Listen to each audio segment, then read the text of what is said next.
Ricardo meanders down the concourse, footsteps echoing off the concrete floors. An outdoor space built to hold thousands of people in the hot California sun. On this warm spring evening, there's barely a sound. Usually about this time on game nights, Ricardo would be surrounded by vendors locking up the concession stands, stadium staff clearing out the beer and popcorn spills, and the occasional lingering drunk. But tonight, the team is in Houston, and Ricardo might as well have the legendary Dodger Stadium all to himself. It's Ricardo's first season with the Dodgers. Dodger Stadium security, that is. He had recently moved to the city from Riverside with his wife and young son. The pay was decent, and aside from a few overserved fans and a teenager or two being a nuisance, it was a breeze. Not to mention, Ricardo was a huge Dodgers fan, and getting quality time in the stadium was one of the perks. High up in the reserve section, the third tier of the stadium's vast seating, Ricardo can see the city lights stretch on for miles. His phone vibrates in his pocket. He takes it out and sees a text from his wife reminding him to bring breakfast home after his shift. He smiles and taps back a bacon emoji. Laughter. Coming from the seating area to his left. Ricardo puts away his phone and pulls out his flashlight. He walks out into the stands. Even at night, the grandeur of the stadium takes his breath away. Without anyone in the seats, it feels even bigger, like an ancient coliseum made of multicolored plastic chairs. With the team out of town, the stadium's massive field lights are out, leaving minimal light and no moon to help. It's eerie. Ricardo shines his flashlight around at the rows and rows of empty seats. He points it up at the top deck, the highest seats in the stadium that act as a ceiling for the reserves, and shines the light underneath. A blur of motion swoops through the beam. He follows. It's a bat, the flying kind, nestled in the corner of the ceiling. Ricardo takes a deep breath and returns to the concourse. The rest of his rounds pass without issue, and Ricardo makes his way to the employee's stairwell. With one final look around, Ricardo opens the door. The unmistakable sound of laughter rings out in the night. Ricardo quickly turns and looks around. "Who's there?" he says, with as much authority as he can muster. As an experienced security professional, he's more used to dealing with rowdy spectators getting up in his face than he is creepy sounds echoing into the night. He clicks on his flashlight and walks back down the concourse. Slowly, he creeps his way past one concrete pillar, then another. He shines his light behind each. 7 pillars down, he stops. He rolls his eyes at himself and thinks maybe he won't mention any of this to his wife when he gets home. Ricardo turns and is greeted by 2 pairs of eyes in the dark. He yells and drops his flashlight. It cracks on the ground. Ricardo stays frozen in place. Staring back at him are 2 children, a boy and a girl. Even in the dark, he can see their tangled hair and tattered clothes. Strangely, they remind him of kids out of the old-timey photographs on his abuela's wardrobe. They must have found their way in through some loose gate, he thinks. Kids are crafty like that. Ricardo smiles disarmingly and talks slowly. "Hola. How do you 2 get in here?" The kids stare back, silent. It's a little unnerving. Ricardo bends down to grab his flashlight and shines it on them. They're covered in dust and grime, like they've been walking in the desert for days. "Why are you so dirty?" he asks. Again, the kids say nothing. He reaches out to grab the closest one, the boy. Before he can get a hold, the kids hightail it past him and run down the concourse. Ricardo mouths a swear and takes off after them. They're fast, but they don't know where they're going. He can follow them until they get to the end, then grab them and bring them down to the security office to figure out who they are and how they got in here. But as he follows, he sees them get closer to the wall at the end. They're not stopping or even slowing down. It looks like they're gonna hit it at full speed. "Stop!" he shouts, but it's too late. The kids run straight into the wall and disappear. Ricardo slows as he approaches the wall, out of breath and completely in shock. He rubs his eyes and looks around. The kids are gone. He steps close to the spot where they seem to vanish, reaching his hand to feel the wall. On this warm spring night in LA, it's cold to the touch.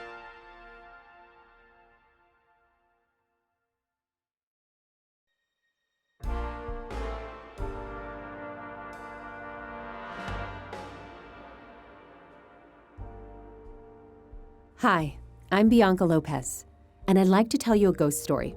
But not just any story. Our ghosts don't haunt desolate farmhouses, suburban attics, or castles on the Scottish moor. The spirits in these stories are the larger-than-life characters of Tinseltown's past. Whether a big-time producer, a rising starlet, or just another face in the crowd, these souls and their search for glory came to an inglorious and sometimes tragic end. So come with us as we peek behind the curtain of Hollywood's glitz and glamour and go beyond the veil on this week's Tinseltown Ghost Stories.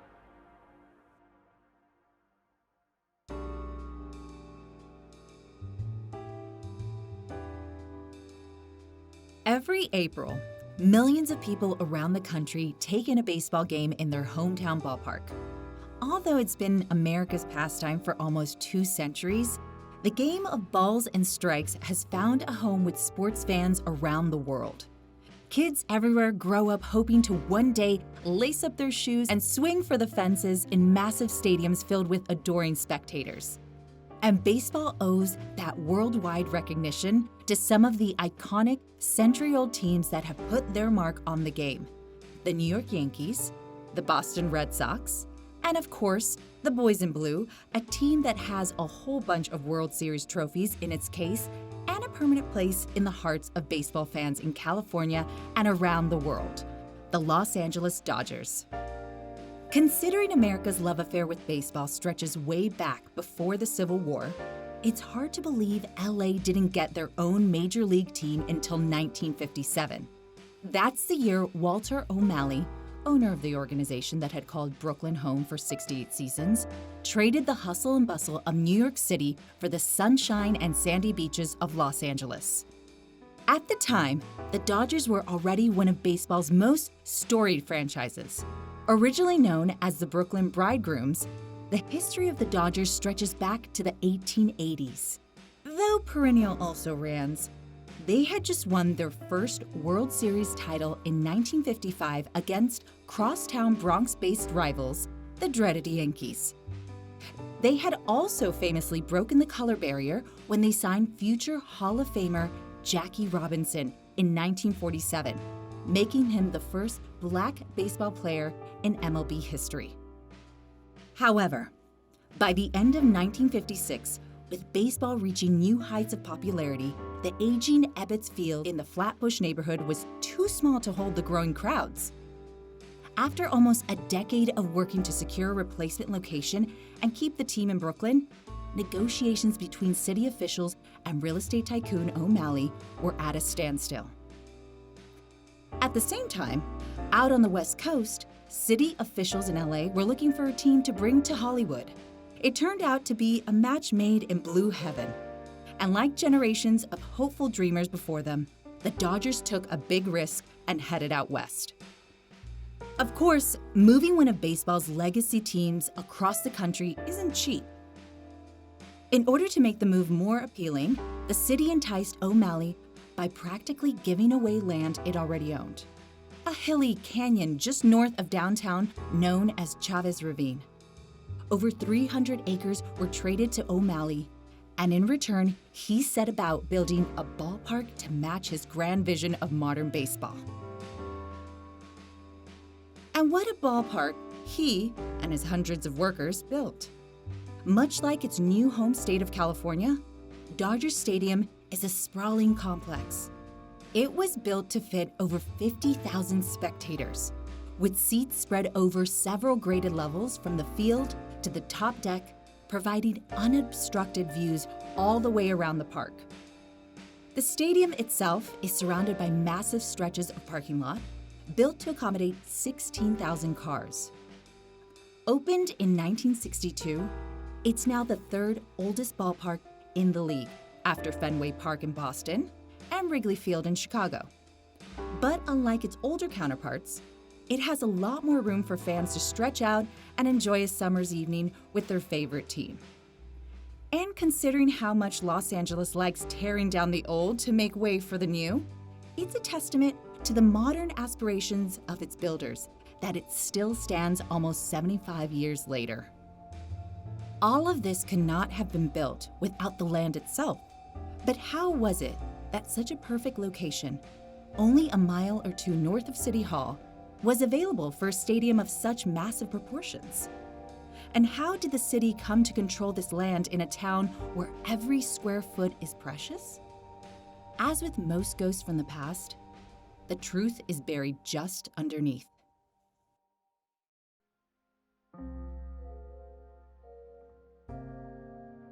On the edges of any big city, you'll find people that society has all but forgotten, but whose lives are as rich and whose communities as deserving of a chance to thrive as anyone else.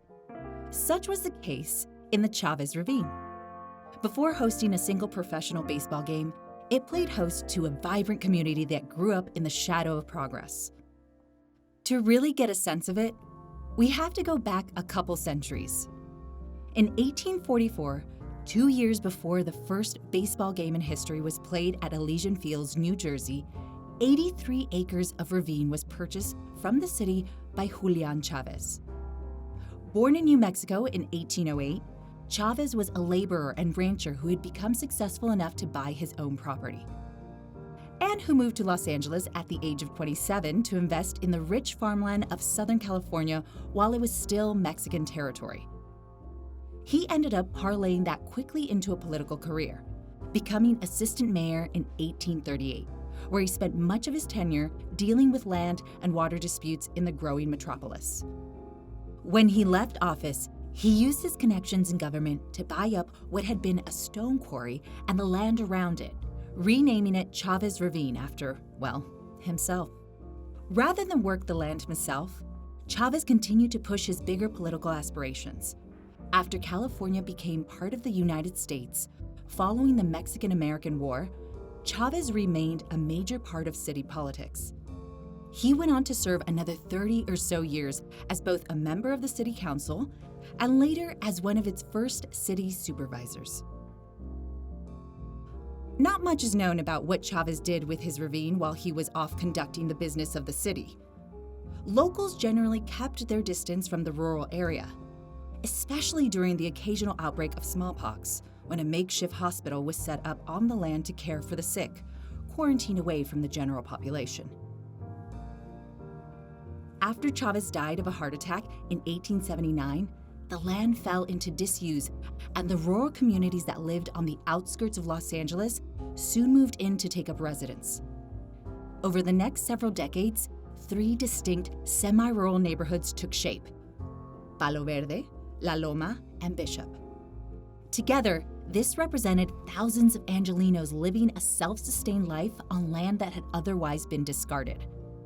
Residents of this community spent much of their days growing food and raising animals like goats, pigs, chickens, while also going to church, shopping at the local grocery store, and sending their children to Palo Verde Elementary, the elementary school that served the area. For the most part, the city was happy to oblige. Most of these folks were the impoverished descendants of formerly Mexican residents who had never completely assimilated into the larger American culture. Aside from running water and electricity, Los Angeles essentially ignored these people. There were no paved streets or streetlights, and no public transportation to speak of, further cutting off the community from the rest of the town.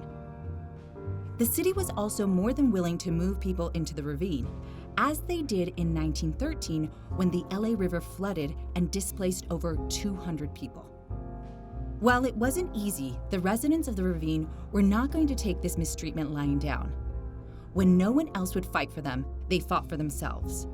When the pollution from a nearby brick factory became unmanageable, They took the owners to court.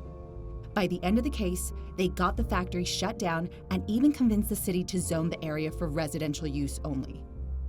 Progress, however, does come with its own issues. As the city of Los Angeles urbanized and the financial center of downtown LA expanded, the city turned its eye to the land and what it could mean to developers in the area.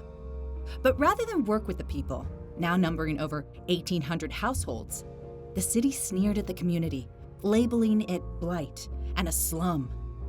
And in the wake of war, the city would get its hands back on that land no matter the cost.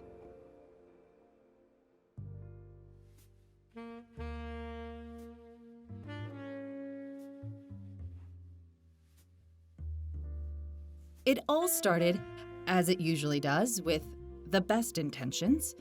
In this case, public housing, intended to benefit the communities of the Chavez Ravine.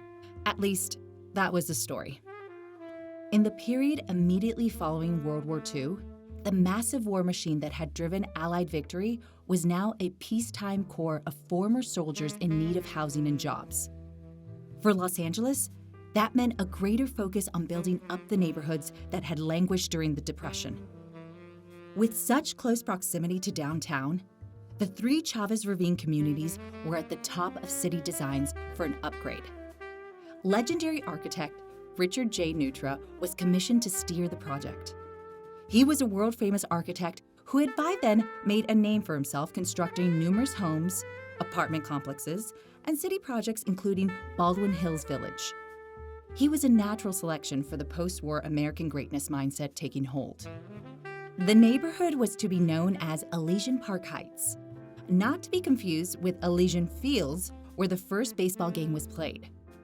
The community was envisioned with a modern, minimalist aesthetic, popular with folks after the over-the-top chaos of war.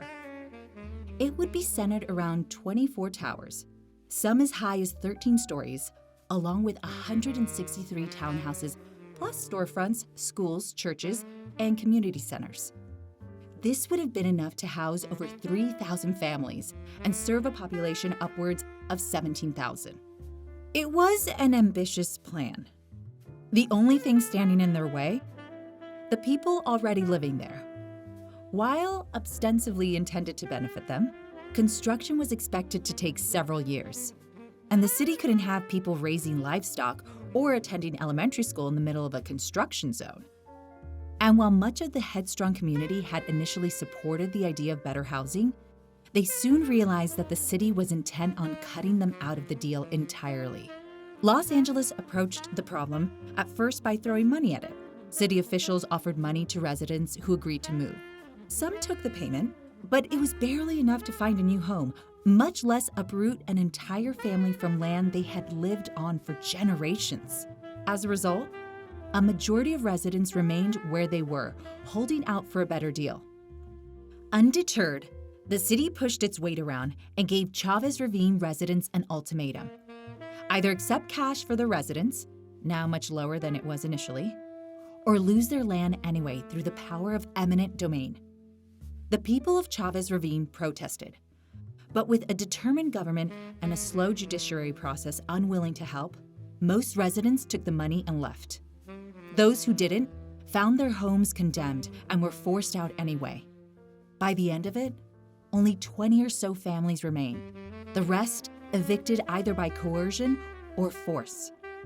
However, just as soon as Neutra was prepared to break ground, another force came out against the housing project: public opinion. The Cold War brought with it the Red Scare, with public fears of secret communists stoked by folks who hated any public service that smacked of socialism. One such group, the aptly named Citizens Against Socialist Housing, or CASH if that was too much nuance, led the charge against public housing projects with the Chavez Ravine development directly in its crosshairs. With an assist from new anti-housing mayor Norris Paulson, the project was canceled, and the once vibrant communities of Palo Verde, La Loma, and Bishop were effectively a ghost town. Eventually, the land was traded to the Dodgers, and William O'Malley and his team's vision for a baseball stadium won public approval. As for the families that were still living there, The city was done playing games. Sheriff's deputies arrived in 1958 and forcibly evicted the remaining residents in an event still known as the Battle of Chavez Ravine. Once the last person was removed, the final question remained: what to do with all the structures that still stood in the way? Houses built higher on the hill were torn down, while those in the ravine itself were simply buried underneath all the displaced rubble.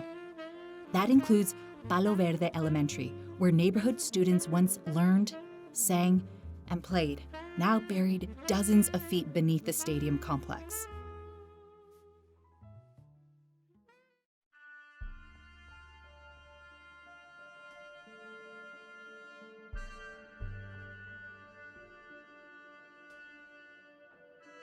When the baseball season comes to a close and the stands are empty of cheers, celebrations, heartache, and mutters of maybe next year, Dodger Stadium too becomes a ghost town. But the ghosts of October aren't the only ones to haunt the park. Several spectators are said to have taken up residence in the concourses and parking lots of Elysian Park. First, there's the children. Ballpark employees have heard strange sounds of kids running, playing, laughing, and otherwise being, well, kids. One security guard even swears he saw two kids running around at night. They appeared dusty and wearing clothes straight out of a John Steinbeck novel. When the guard tried to grab them, they ran off down the hall and disappeared through a wall in the concourse. Sadly, we don't know much about these kids. It's not known who they are or when they may have died, but considering there's a whole elementary school buried underneath the stadium, it's probably not a surprise that a couple rambunctious school kids are running around the diamond. There are also a number of odd happenings in and around the stadium. Cold spots in the air on hot summer days, strange mists collecting in the parking lot without a cloud in sight. But perhaps the most infamous, and some might say scariest, ghost said to haunt the stadium is the Lady in White. She has been seen almost everywhere, from the paths in Elysian Park to wandering around the parking lot to even the bleachers inside the stadium itself. Some say she's the spirit of a woman who decided to end it all atop one of the city's biggest landmarks. However, no records exist of such a death, and you'd think the stadium would keep track of a thing like that. Others say she's actually a former resident of the Chavez Ravine community, and whether she left by choice or by force, left enough of her spirit behind that it still roams the grounds to this day, expressing her displeasure at the city's lack of empathy for its poorest residents. As for the legacy of Chavez Ravine and the long battle the city waged against its own residents, those ghosts still linger. While the Dodgers have been the hometown favorites since they arrived, the actions of Chavez Ravine created a rift between the team and the Mexican-American community of Greater Los Angeles. It would take the arrival of superstar Mexican pitcher Fernando El Toro Valenzuela and Fernando Mania in 1981 to smooth things over. As for the residents who called the Chavez Ravine home, some of them are still with us, with the memories of their eviction still fresh in their minds.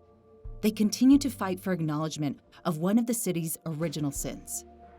As recently as 2024, a bill to provide monetary reparations to those who had to give up their homes has been considered, looking to provide some restitution to those who were displaced.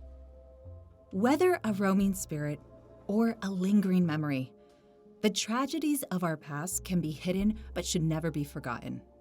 So, next time you're kicking back and enjoying a game on a cool summer evening, give a thought to what secrets might be buried right there, underneath your feet.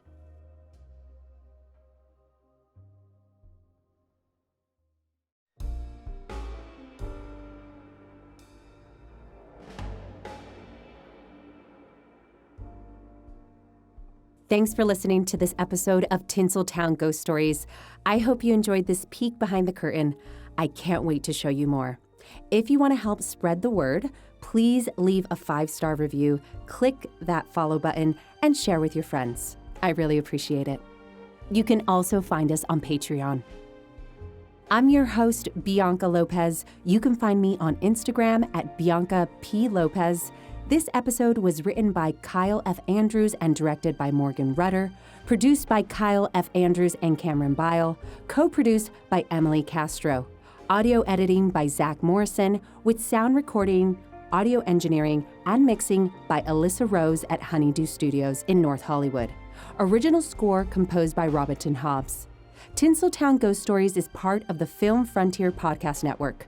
You can follow the show on Instagram and Threads at Film Frontier Studios. Please drop us a line and let us know what you think of this week's episode. We can't wait to hear from you. We'll be back next month for another new full-length episode about creepy locations and the crimes and secrets that haunt them to this day. Until then, stay spooky. As a filmmaker, I'm fascinated by the endless ways to tell a story in pictures, and I find my inspiration in films by great directors. Whether you're just a casual film fan or a full-fledged filmmaker yourself, the Director Series podcast will deepen your love of cinema with in-depth breakdowns of your favorite films and directors. Each month brings together a collection of films from an influential filmmaker or film movement, and explores the overlapping themes and ideas that tie them together in a bid to inspire the next generation of storytellers. Look for the Director Series podcast on your favorite podcatcher, or go to patreon.com/podfrontier to learn more.